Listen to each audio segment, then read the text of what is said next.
Hello friends, you are watching Kuswaha Academy. Welcome back to our channel once again. This is the 12th video of the word power series. So today we will learn 10 more words and so far we have covered 11th video. Okay, so kindly always go through that so that you people can remember it forever. Okay, so let's start with the today's video. First word is abuse means गाली देना, किसी को अपशब्द बोलना, किसी को अपमान करना, that is known as abuse. Abuse we can use in the sentences like he abuses him for no reason. उसने उसको बिना मतलब का गाली दिया, मतलब बिना किसी रीजन का गाली दिया. ठीक है. नेक्स्ट वर्ड इज बून. बून मतलब होता है वरदान. वरदान को हम लोग डिजायरेबल स्टेट बोल सकते हैं. मतलब जो भी हम चाहते हैं अगर वो हमारे साथ होता है तो that is known as a boon. ठीक है. तो हम लोग यूज कर सकते हैं parks are a great boon to people in big cities. Parks तो है पार्क जो है वो ऑक्सीजन की तरह काम करता है. जैसे लोग इतना बिजी शेड्यूल में करते हैं, बिजी रहते हैं, इतना उनका घर बहुत छोटा होता है, गांव की तरह नहीं होता है, तो वो लोग क्या करते हैं पार्क में जाते हैं. अपने जो फ्रस्ट्रेशन है, जिसकी वजह से एनएक्सिटी होती है, जो चिंता उनता होता है, तो वो थोड़ा सा इसको रिफ्रेश करते हैं और जो पार्क में जाकर बैठते हैं, खेलते हैं, तो ये उनके लिए it is a kind of वरदान. ठीक है ना. नेक्स्ट वर्ड इज कर्स. कर्स मतलब श्राप. ठीक है ना, अभिशाप या कोसना. ठीक है. तो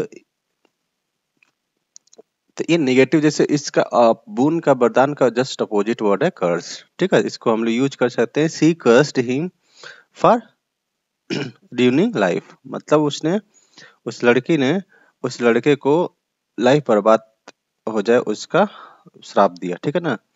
next we can take the example he cursed his bad luck. उसने अपने बैड लक को कोसा.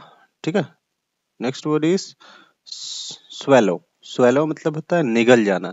निगल जाना किसी भी चीज को, जैसे कि मान लो जो लिक्विड और लिक्विड के फॉर्म में हल्का सा हो, उसको निगल जाना. जैसे हम लोग गल्प करते हैं ना, तो वैसे उसको जैसे रसगुल्ला गल्प करते हैं, वैसे ही इसको हम लोग स्वेलअप करते हैं, स्वेलो. ठीक है ना.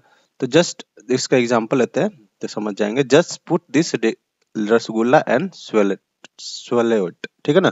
रसगुल्ला मुंह में रखो और उसको निगल जाओ. ठीक है ना.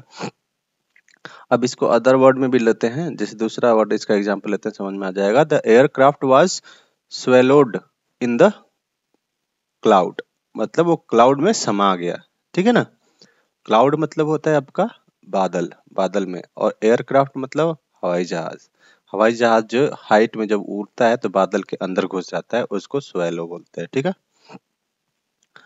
Next word is dominate. Dominate मतलब होता है हावी, किसी का अधिकार, किसी पे हावी हो जाना, किसी पे अधिकार रखना, किसी को डोमिनेट करना, नीचा दिखाना.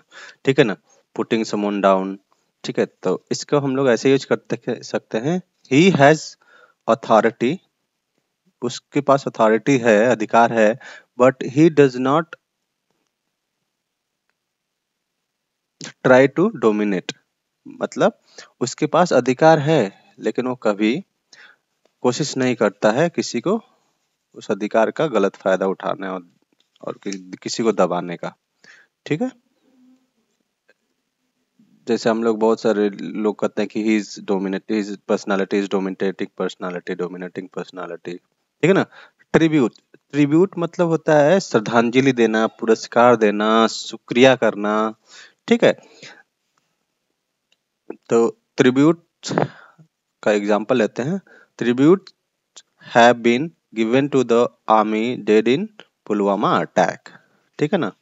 जो पुलवामा अटैक में जिन आर्मियों ने मरे थे, जो आर्मी मरे थे, उनको लिए उन्होंने श्रद्धांजलि दिया. Tribute has been given. ठीक है ना. Next word is enforce. Enforce मतलब होता है लागू करना. ठीक है. इनफोर्स मतलब होता है लागू करना. लागू मतलब कोई भी लॉ होता है, लीगली टर्म में इसका यूज होता है, यूज करना. ठीक है. इनफोर्स. तो हम लोग एग्जांपल लिखते हैं. इसका best example the new law of vehicle act have has been enforced in many state, we can say, ठीक है ना। The new law of vehicle act, जो व्हीकल एक्ट अभी आया था नया, जिसमें फाइन का प्रावधान था, वो एवरी मतलब मेनी स्टेट में इसमें लागू हो गया, बहुत सारे स्टेट में लागू हुआ, ठीक है ना। और बहुत से स्टेट ने डिनाई भी किया, डिनाई मतलब मना किया, लेकिन इन्फोर्स मतलब होता है लागू हो गया, ठीक है। स्नोर, स्नोर तो अ, बहुत लोगों ने गांव में भी इवन हर जगह सुन रहे होंगे, स्नोर स्नोर मतलब खराटे लेना, खराटे तो सब लोग सुन रहे होंगे, उसको इंग्लिश में स्नोर बोलते हैं। खराटे लेना को सोते समय जो लोग खराटे लेते हैं उसको स्नोर बोलते हैं। तो इसका हम लोग एग्जांपल लेते हैं कि I could I could hear Rohit snoring in the next room, मतलब मैंने सुन सका, ठीक है ना, मैं सुन सका कि रोहित जो है अगले रूम में सो रहा था और स्नोरिंग कर रहा था, खराटे ले रहा था, ठीक है। Next word is prevention. Prevention मतलब होता है रोकथाम, रुकावट या प्रतिबंध। तो prevented, this area is prevented, ठीक है ना। और इसको हम लोग कहते हैं precaution is better than cure, ठीक है। और प्रिकॉशन का मतलब होता है कि रोकथाम, मतलब किसी चीज को गलत यूटिलाइज से उसको रोकना, ठीक है ना, प्रिवेंशन करना। नेक्स्ट वर्ड, अब इसको हम लोग एक और एग्जांपल लेते हैं। I was prevented at the gate of chief minister, मतलब उस चीफ मिनिस्टर के गेट पे उसको रोका गया, मुझे रोका गया अंदर जाने से, ठीक है ना। नेक्स्ट वर्ड है फ्लैटर। फ्लैटर मतलब चापलूसी करना, चापलूस होता है। He is flatter, he is flatter man, वो बहुत चापलूस है, ठीक है। और ही फ्लैटर्स मतलब वो चापलूसी करता है, ठीक है ना, किसी के बारे में उल्टा सीधा बोलना, उस दूसरे के बारे में, मतलब मेरे मुंह पे दूसरे की बुराई करना, दूसरे के मुंह पे मेरा बुराई करना, ऐसे चापलूसी करना, ठीक है ना। तो इसको हम लोग फ्लैटर बोलते हैं। So far we have covered 10 words, and these words are like abuse, गाली देना, boon, वरदान, कर्ज, श्राप, swallow, निगल जाना, dominate, हावी होना, ट्रिब्यूट, श्रद्धांजलि देना, पुरस्कार देना, ठीक है। और इन्फोर्स करना, लागू करना, कोई भी लॉ आता है उसको लागू लागू करना। स्नोर, खराटे लेना सोते टाइम पे, ठीक है। और प्रिवेंशन मतलब रोकथाम, ठीक है ना, रुकावट। फ्लैटर मतलब चापलूस। Okay, so guys, we have covered 10 word today, and since this is the 12th video of the word power series, so I request you all guys to please go through the previous videos also continuously, so that you guys can never forget these words, these important words.